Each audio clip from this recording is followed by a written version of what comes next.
As far as Capitol Hill is concerned, we want to be sure that everyone who works here,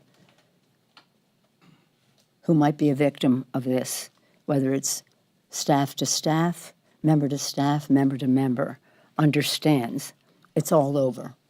There's a new day, and the courage of the women coming forward is something that is making a big difference, but also the attitude in the country, which I think some of it springs from the election of Donald Trump as president.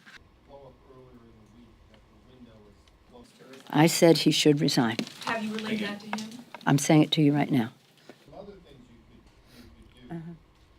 We're going to do as much as we possibly can for transparency, to your question, and also for how victims are compensated.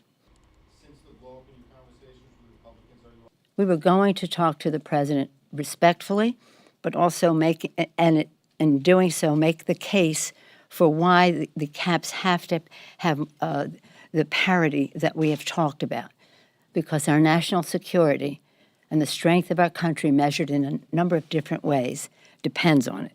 He didn't want to even hear about it, because sometimes when you have knowledge, you have to make a judgment.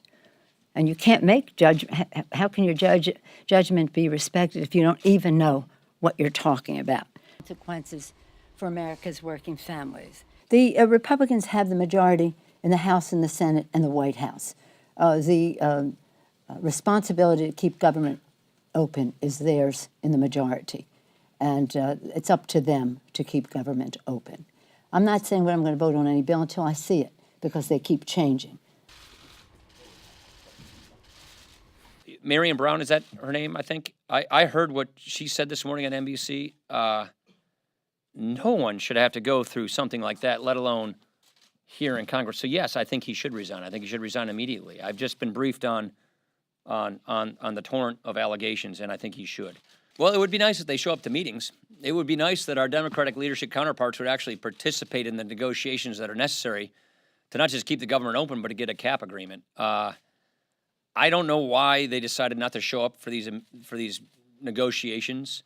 When you negotiate legislation, Congress passes a bill, the president signs it, and that's why Congress and the presidents negotiate legislation. I did it when Bush was president. I did it when Obama was president. Donald Trump's our president. People should show up for negotiations. You know, you got to show up if you want to make your point.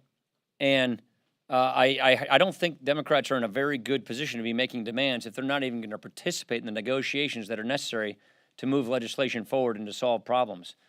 Do we have to have a DACA solution? Yes, we do. The deadline's March, as far as I understand it. We've got other deadlines in front of that, like fiscal year deadlines and appropriation deadlines. But if they want to get to a solution, they ought to come to the table and start talking. Appreciate it.